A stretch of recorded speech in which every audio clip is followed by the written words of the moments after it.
గోర వార్తాలోకంకి స్వాగతం. ఈనాటి ముఖ్యాంశాలు. నేడు వైఎస్ఆర్ కళ్యాణమస్తు షాదీ తోఫా. కాకినాడ వద్ద 2200 కోట్లతో పెన్సిలిన్ జీ తయారీ కేంద్రం. మిలాన్ విన్యాసాలు ప్రారంభం. వివాదాల పరిష్కారంలో లోకాయుక్త గణనీయమైన ప్రగతి.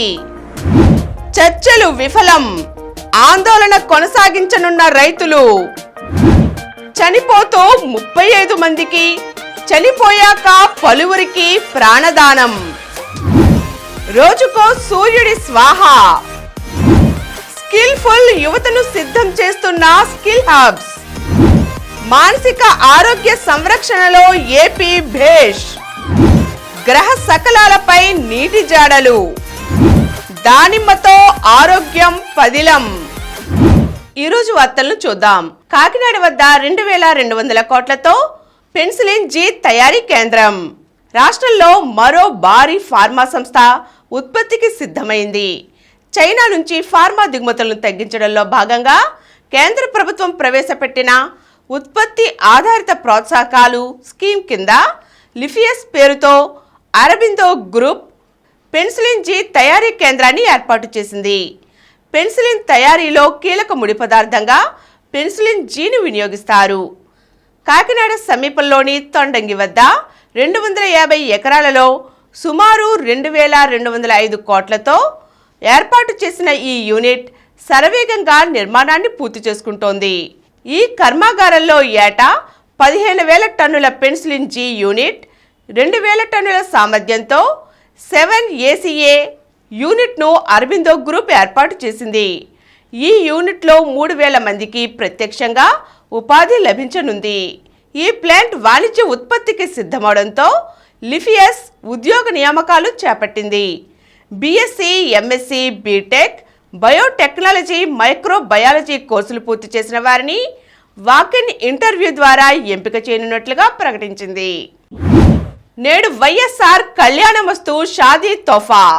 పేద తల్లిదండ్రులు వారి పిల్లలను ఉన్నత చదువులు చదివించేలా అన్ని విధాలుగా సాయం అందిస్తున్న ముఖ్యమంత్రి వైఎస్ జగన్ ప్రభుత్వం పేదల పిల్లల వివాహాన్ని గౌరవప్రదంగా జరిపించేలా వైఎస్ఆర్ కళ్యాణమస్తు, వైఎస్ఆర్ షాదీ తోఫా సాయాన్ని అందిస్తున్నారు.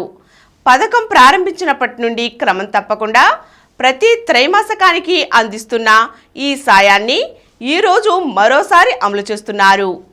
గత ఏడాది అక్టోబర్, డిసెంబర్ త్రైమాసికంలో వివాహాలు చేసుకున్న అర్హులైన 10,132 జంటలకు వైఎస్ఆర్ కళ్యాణమస్తు, వైఎస్ఆర్ షాదీ తోఫా కింద 78.53 కోట్ల ఆర్థిక సాయాన్ని సీఎం వైఎస్ జగన్ బటన్ నొక్కి వధువుల తల్లుల ఖాతాల్లో జమ చేశారు. ఎస్సీ, ఎస్టీ, బీసీ, మైనారిటీలు, దివ్యాంగులు, భవన నిర్మాణ కార్మికుల కుటుంబాల్లోని ఆడపిల్లలకు వైఎస్ఆర్ కళ్యాణమస్తు ద్వారా, మైనారిటీ వర్గాల ఆడపిల్లలకు వైఎస్ఆర్ షాదీ తోఫా ద్వారా సీఎం జగన్ ఆర్థిక సాయం అందిస్తున్నారు. మిలాన్ విన్యాసాలు ప్రారంభం. యుద్ధ నౌకల సమాహారం, ప్రపంచ నౌకాదళాల సమన్వయం మిలాన్ 2024 విశాఖ వేదికగా సోమవారం లాంఛనంగా ప్రారంభమైంది. ప్రతిష్టాత్మక నౌకాదళ యుద్ధ విన్యాసాల ప్రదర్శన మిలాన్ 2024లో 58 దేశాలు పాల్గొంటున్నాయి. ఇప్పటికే చాలా దేశాలకు చెందిన నౌకా దళాలు, కోస్ట్ గార్డ్ బృందాలు, యుద్ధ నౌకలు, విమానాలు, హెలికాప్టర్లు, సబ్మెరైన్లు విశాఖకు చేరుకున్నాయి. ఈ నెల 27వ తేదీ వరకు జరిగే ఈ వేడుకల్లో తొలి రోజు మధ్యాహ్నం మ్యారిటైమ్ వార్ఫేర్ సెంటర్లో వివిధ దేశాల మధ్య ఫ్రీ సేల్ డిస్కషన్స్ జరిగాయి. హార్బర్ ఫేజ్ విన్యాసాలు ఈ రోజు నుంచి ప్రారంభం కానున్నాయి. అదే రోజు రాత్రికి ఐస్ బ్రేకర్ డిన్నర్ ఏర్పాటు చేసి అన్ని దేశాల అధికారులు, సిబ్బంది భారత నౌకాదళం ఆతిథ్య విందు ఇవ్వనుంది. కాగా 22వ తేదీన జరిగే ప్రతిష్టాత్మక సిటీ పరేడ్కు రిహార్సల్ సోమవారం ప్రారంభమయ్యాయి. ఈరోజు సాయంత్రం కూడా జరిగే ఈ రిహార్సల్స్కు నౌకాదళ అధికారులు, జిల్లా అధికారులు హాజరు కానున్నారు. వివాదాల పరిష్కారంలో లోకాయుక్త గణనీయమైన ప్రగతి. వివాదాలు, కేసుల పరిష్కారంలో లోకాయుక్త గణనీయమైన ప్రగతి సాధించిందని, 2023లో ఏకంగా 3026 కేసులకు పరిష్కారం చూపిందని, కొత్తగా 2813 కేసులు విచారణకు స్వీకరించిందని, 2023 సంవత్సరంలో వార్షిక నివేదికను ఇటీవల Lokayukta chairman justice P Lakshman Reddy రాష్ట్ర గవర్నర్ అబ్దుల్ నజీర్కు సమర్పించారు. నివేదికను ప్రశంసిస్తూ సోమవారం గవర్నర్ కార్యాలయం నోట్ విడుదల చేసింది. లోకాయుక్త పనితీరుపై తాము సంతృప్తిగా ఉన్నామని, భవిష్యత్తులోనూ ఇదే నిబద్ధతతో పనిచేయాలని గవర్నర్ కోరారు. లోకాయుక్త వివాదాలు, కేసుల పరిష్కారంలో పారదర్శకత, జవాబుదారీతనం, నైతిక విలువలకు కట్టుబడి పనిచేస్తోంది. 2023 జనవరి 1 నుంచి డిసెంబర్ 31 వరకు ఏకంగా 3026 కేసులను పరిష్కరించింది. కర్నూలు ప్రభుత్వ ఆసుపత్రిలో తొలగించిన పారిశుద్ధ్య కార్మికులకు ఉద్యోగాలు ఇప్పించడం, ఏపీ ఈఆర్సీ నుంచి విద్యుత్ ప్రమాద బాధితులకు పరిహారం మంజూరు వంటి కీలక వివాదాలను పరిష్కరించింది.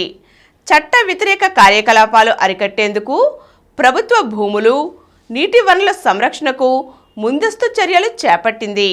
నిధుల దుర్వినియోగానికి సంబంధించిన కేసుల్లో రికవరీకి ఆదేశించడం ద్వారా 41.13 కోట్లు ఖజానాకు ఆదాయంగా లభించేలా చేసింది. చనిపోతూ 35 మందికి, చనిపోయాక పలువురికి ప్రాణదానం. ప్రాణం పోసిన వారినే కాదు, ప్రాణం కాపాడిన వారిని కూడా దైవంతో సమానంగా భావిస్తారు. బస్సులో కూర్చున్న వారిని సురక్షితంగా గమ్యస్థానాలకు చేర్చడం డ్రైవర్ బాధ్యత. తన ప్రాణాలు పోతున్న ఆ బాధ్యతను ఆయన విస్మరించలేదు. డ్రైవింగ్ చేస్తున్న బస్సును ఆపేసి ఒక్కసారిగా స్టీరింగ్ పైనే కుప్పకూలిపోయాడు. చనిపోతూ 35 మంది ప్రయాణికులను కాపాడటంతో పాటు అవయవదానం చేసి పలువురి ప్రాణాలను కాపాడాడు. వివరాల్లోకి వెళ్తే, వైఎస్ఆర్ జిల్లా ప్రొద్దుటూరు మండలంలోని గోపవరం గ్రామానికి చెందిన మల్లేల రామాంజనేయుల రెడ్డి డ్రైవర్గా 20 ఏళ్ల నుండి పనిచేస్తున్నారు.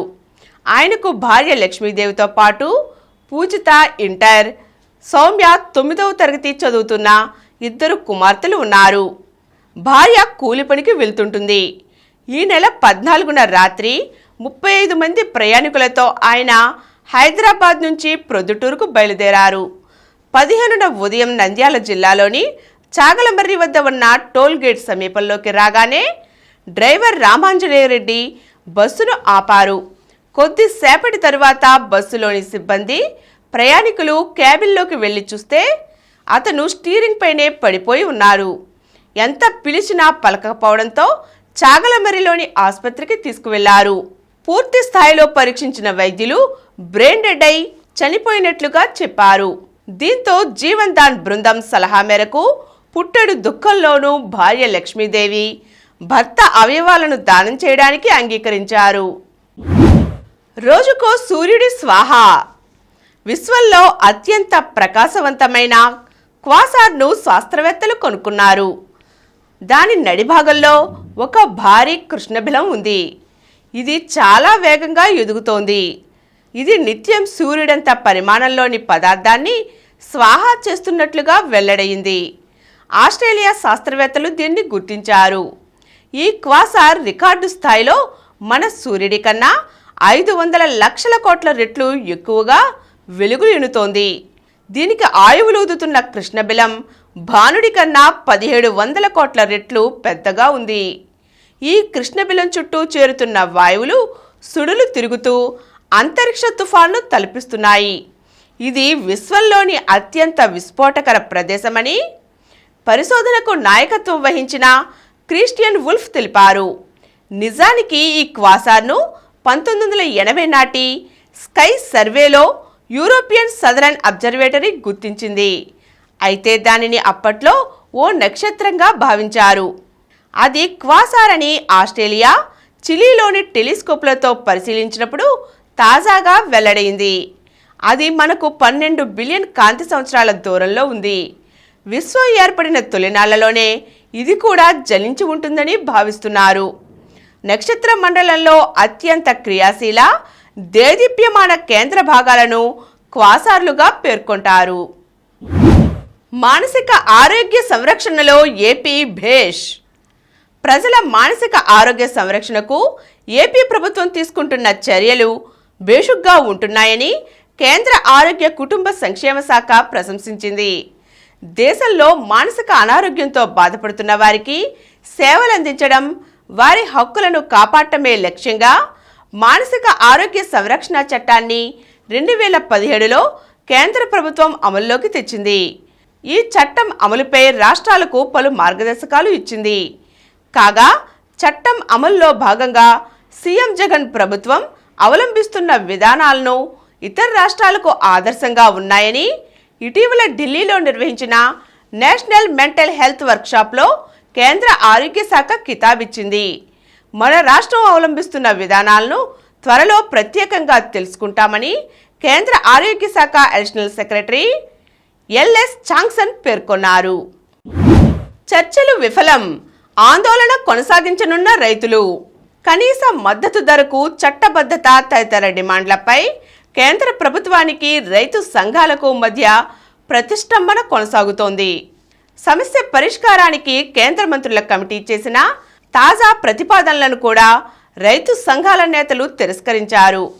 అవి రైతులకు మేలు చేసేవి కావని నేతలు జగ్జీత్ సింగ్ దల్లేవాల్, సర్వాన్ సింగ్ పంతేర్ తదితరులు సోమవారం కుండబద్దలు కొట్టారు. ప్రతిపాదనలపై సంఘాలన్నీ చర్చించుకున్న మీదట ఈ నిర్ణయానికి వచ్చినట్లు స్పష్టం చేశారు. తమ ఢిల్లీ చలో ఆందోళన బుధవారం ఉదయం 11 గంటల నుంచి శాంతియుతంగా కొనసాగుతుందని ప్రకటించారు. దాంతో సమస్య మళ్లీ మొదటికొచ్చింది. రైతు సంఘాలతో ఆదివారం సాయంత్రం మొదలైన చర్చలు అర్ధరాత్రి తరువాత ముగిశాయి. చర్చల్లో మంత్రులు పీయూష్ గోయల్, అర్జున్ ముండా, నిత్యానంద రాయ్తో పాటు పంజాబ్ ముఖ్యమంత్రి ఆప్ నేత భగవంత్ మాన్ కూడా పాల్గొన్నారు. 5 ఏళ్ల ఒప్పంద ప్రతిపాదనను మంత్రులు తెరపైకి తీసుకువచ్చారు. ప్రభుత్వంతో కూర్చుకున్న రైతుల నుంచి పప్పు ధాన్యాలు, మొక్కజొన్న, పత్తి పంటలను ప్రభుత్వ ఏజెన్సీల ద్వారా కనీస మద్దతు ధరకు కొనుగోలు చేసేందుకు ఒప్పుకున్నారు. ఆ పంటలకు 5 ఏళ్ల పాటు ఎంఎస్పీ చెల్లింపుకు సుముఖత వ్యక్తం చేశారు. వారి నుంచి ఎంత పంటనైనా కొనుగోలు చేస్తామన్నారు. ఇది వినూత్నమైన ఆలోచన అని గోయల్ మీడియాకు వివరించారు. ఈ ప్రతిపాదనపై రైతులు, నిపుణులతో చర్చించి 2-3 రోజుల్లో నిర్ణయం తీసుకుంటామని పంతేర్ సోమవారం ప్రకటించారు. అప్పటిదాకా ఢిల్లీ చలో కార్యక్రమాన్ని నిలిపివేస్తున్నామన్నారు. కానీ ప్రతిపాదనలు తిరస్కరిస్తున్నామంటూ రైతు నేతల నుంచి రాత్రికల్లా ప్రకటన వెలువడింది. గ్రహ శకలాలపై నీటి జాడలు. గ్రహ శకలాలు పూర్తిగా పొడిసిళ్లతో కూడుకుని ఉంటాయని ఇప్పటిదాకా సైంటిస్టులు భావిస్తున్నారు. కానీ అంతరిక్ష పరిశోధన చరిత్రలోనే తొలిసారిగా వాటిపై నీటి అణువుల జాడలు కనిపించాయి. సోఫియా టెలిస్కోప్ అందించిన డేటాను అధ్యయనం చేసిన మీదట వారు ఈ మేరకు ధృవీకరణకు వచ్చారు. ఈ అధ్యయన ఫలితాలు ప్లానటరీ సైన్స్ జర్నల్లో సోమవారం ప్రచురితమయ్యాయి. సోఫియా కెమెరా కంటికి చిక్కిన నీటి పరిమాణం కనీసం 350 మిల్లీమీటర్ల దాకా ఉంటుందని అధ్యయన బృందం నిర్ధారించింది. ఈ ఉత్సాహంతో సోఫియా కంటే అత్యంత శక్తివంతమైన జేమ్స్ వెబ్ టెలిస్కోప్ ద్వారా మరో 30 గ్రహ శకలాలపై నీటి జాడలను మరింత స్పష్టంగా కనిపెట్టే పనిలో నాసా సైంటిస్టులు ఉన్నారు. ఈ గ్రహ శకలాలు సూర్యుడి నుంచి ఏకంగా 22.3 కోట్ల మైళ్ల దూరంలో గురు, బృహస్పతి గ్రహాల మధ్యలోని ప్రధాన ఆస్ట్రాయిడ్ బెల్ట్లో ఉన్నాయి. స్కిల్ఫుల్ యువతను సిద్ధం చేస్తున్న స్కిల్ హబ్స్. పోటీ ప్రపంచంలో రాణించాలంటే మనకంటూ ఓ స్పెషల్ స్కిల్ ఉండాలి. డిగ్రీ పట్టాలు ఉన్నా వృత్తి నైపుణ్యాలు లేకపోతే అవి వృధాగా మారిపోతాయి. నైపుణ్యాలు లేని యువత జీవనోపాధి మార్గాల అన్వేషణలో వెనుకబడిపోతారు.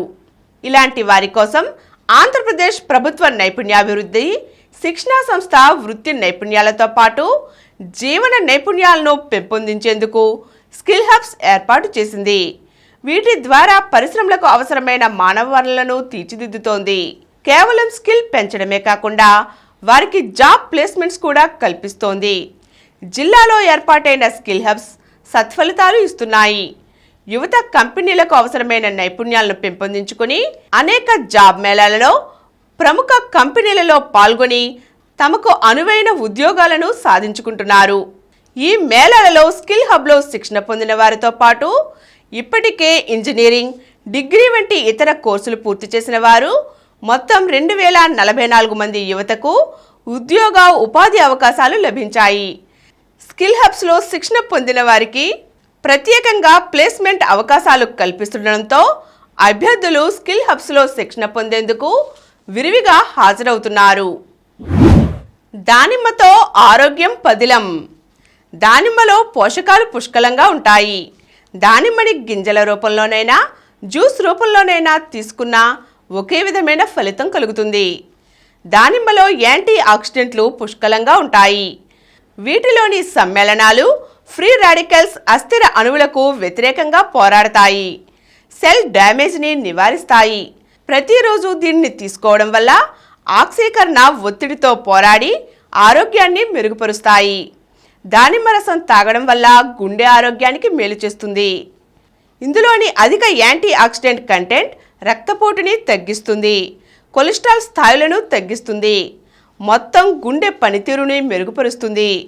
దానిమ్మ రసంలోని నైట్రిక్ ఆక్సైడ్ ధమనులను తెరుస్తుంది, రక్తం సాఫీగా ప్రవహించేలా చేస్తుంది, గుండెపోటు, స్ట్రోక్ ప్రమాదాన్ని తగ్గిస్తుంది. కీళ్ల నొప్పులు, మధుమేహం, క్యాన్సర్తో సహా అనేక రకాల ఆరోగ్య సమస్యలతో బాధపడే వారికి శరీరం లోపల అవయవాల్లో దీర్ఘకాలంగా మంట ఉంటుంది. దానిమ్మ రసంలో శక్తివంతమైన యాంటీ ఇన్ఫ్లమేటరీ సమ్మేళనాలు ఉండటం వల్ల ఈ మంటను తగ్గించడంలో బాగా తోడ్పడతాయి. అధిక స్థాయిలో యాంటీ ఆక్సిడెంట్లు ఉండడం వల్ల క్యాన్సర్ కణాల పెరుగుదలను నిరోధించే లక్షణాలు ఉండవచ్చునని పరిశోధనలు సూచిస్తున్నాయి. ఆ ప్రభావాలను పూర్తిగా అర్థం చేసుకోవడానికి మరిన్ని పరిశోధనలు జరుగుతున్నాయి. ఇలా రోజువారీ ఆహారంలో దానిమ్మ రసాన్ని జోడించడం వల్ల కొన్ని రకాల క్యాన్సర్ల ముప్పును తగ్గించవచ్చు. దానిమ్మ రసంలో ఫైబర్ పుష్కలంగా ఉంటుంది. ఆరోగ్యకరమైన జీర్ణ వ్యవస్థకు ఇది చక్కగా తోడ్పడుతుంది. ఇందులో ఉండే యాంటీ బ్యాక్టీరియల్ లక్షణాలు జీర్ణ వ్యవస్థలో హానికరమైన బ్యాక్టీరియాతో పోరాడతాయి. ఇప్పుడు కొన్ని సంక్షిప్త వార్తలను చూద్దాం. నేడు ఐఐఎం విశాఖ ప్రారంభం. వర్చువల్గా ప్రారంభించనున్న ప్రధాని మోదీ, సీఎం వైఎస్ జగన్. ఐఐటి, ఐఐఎస్ఈఆర్లను కూడా జాతికి అంకితం చేయనున్న ప్రధాని. గాజాలో ఒక్కరోజే 107 మంది మృతి. ఆసుపత్రికి మృతదేహాల తరలింపు. 29,000 దాటిన మరణాలు. ఎక్సలెన్స్ అవార్డులకు దరఖాస్తుల స్వీకరణ. రాష్ట్ర స్థాయి ఎక్సలెన్స్ అవార్డులు, క్విజ్ ఛాంపియన్షిప్కు ఉన్నత విద్యామండలి దరఖాస్తులు ఆహ్వానిస్తోంది. విద్యార్థులు ఈ రోజు నుంచి వచ్చే నెల 15వ తేదీలోగా ఆన్లైన్లో అవార్డులకు దరఖాస్తు చేసుకోవచ్చు. అవార్డులకు 24 ఏళ్లలోపు వయసు కలిగిన విద్యార్థులు మాత్రమే అర్హులని, ఒక్క విద్యార్థి ఒక అవార్డుకే దరఖాస్తు చేసుకోవాలని సూచించారు. మురికివాడ పిల్లలకు ట్యూషన్ అమ్మ. విజయవాడకు చెందిన 50 ఏళ్ల జోన్స్ మానికొండ ట్యూషన్ అమ్మగా పేరుగాంచారు. ఆమె వెనుక ఏ ఆర్థిక అండాదండా లేదు. కానీ ఆమె విజయవాడలో, కృష్ణా జిల్లాలో ఇంకా రాష్ట్ర వ్యాప్తంగా మురికివాడల పిల్లల కోసం 60 ట్యూషన్ కేంద్రాలను వాలంటీర్లతో నడుపుతున్నారు. ఈ ఈవినింగ్ ట్యూషన్స్ ద్వారా మొత్తం 6,000 మంది పిల్లలు ఇప్పటికే మేలు పొందారు. బ్యాలెట్ పై ఎక్స్ మార్క్ ఎందుకు వేశారు? చండీగఢ్ రిటర్నింగ్ అధికారిని నిలదీసిన చీఫ్ జస్టిస్ డివై చంద్రచూడ్. 4వ టెస్టుకు భారత స్టార్ బౌలర్ బుమ్రా దూరం. పూర్తి ఫిట్ గా కేఎల్ రాహుల్. రాంచీ టెస్టుకు స్టార్ బ్యాటర్ సిద్ధం. విజయం దిశగా హైదరాబాద్. తనై ఖాతాలో 5 వికెట్లు. మేఘాలయతో Ranji trophy plate division final. Turkish cup మహిళల ఫుట్బాల్ టోర్నీకి సౌమ్య. 4 దేశాల మధ్య జరిగే టర్కిష్ కప్ అంతర్జాతీయ మహిళల ఫుట్బాల్ టోర్నీలో పాల్గొనే భారత సీనియర్ జట్టును ప్రకటించారు. 23 మంది సభ్యులతో కూడిన భారత జట్టులో తెలంగాణకు చెందిన ఫార్వర్డ్ ప్లేయర్ సౌమ్య గుగులోత్కు స్థానం దక్కింది. పంజాబ్ స్టేట్ ఐకాన్గా గిల్ నియామకం. త్వరలో జరిగే లోక్సభ ఎన్నికల్లో పంజాబ్ రాష్ట్రంలో ఓటు శాతం పెంచేందుకు ఆ రాష్ట్రానికి చెందిన భారత స్టార్ క్రికెటర్ శుభ్మన్ గిల్ను స్టేట్ ఐకాన్గా నియమించారు. షూటౌట్లో భారత్దే పైచేయి. పురుషుల ప్రో హాకీ లీగ్ టోర్నీలో భారత జట్టు 4వ విజయం అందుకుంది. స్పెయిన్తో సోమవారం జరిగిన మ్యాచ్లో టీమిండియా సడన్ డెత్ షూటౌట్లో 8-7తో గెలిచింది. భారత మహిళల జట్టుకు 2వ విజయం. ప్రపంచ టేబుల్ టెన్నిస్ టీమ్ ఛాంపియన్షిప్లో భారత మహిళల జట్టుకు 2వ విజయం లభించగా భారత పురుషుల జట్టు ఖాతాలో 2వ పరాజయం చేరింది. మరిన్ని వార్తా విశేషాలతో రేపటి గోరా వార్తాలోకంలో కలుద్దాం. Thank you. ప్రతిరోజు వార్తా విశేషాల కోసం అనతి కాలంలోనే 20 కోట్ల వ్యూస్ సాధించిన డాక్టర్ సమరం మల్టీ ఛానల్ నెట్వర్క్ సమర్పించు గోరా వార్తాలోకంకు సబ్స్క్రైబ్ చేయండి, లైక్ చేయండి, మీ ఫ్రెండ్స్కి షేర్ చేయండి. అలాగే ప్రక్కనున్న గంట సింబల్ని ప్రెస్ చేయడం మర్చిపోకండి. Please download Samaram multi-channel app and watch your favorite channels from your mobile. App available on Google Play Store and subscribe to the channels.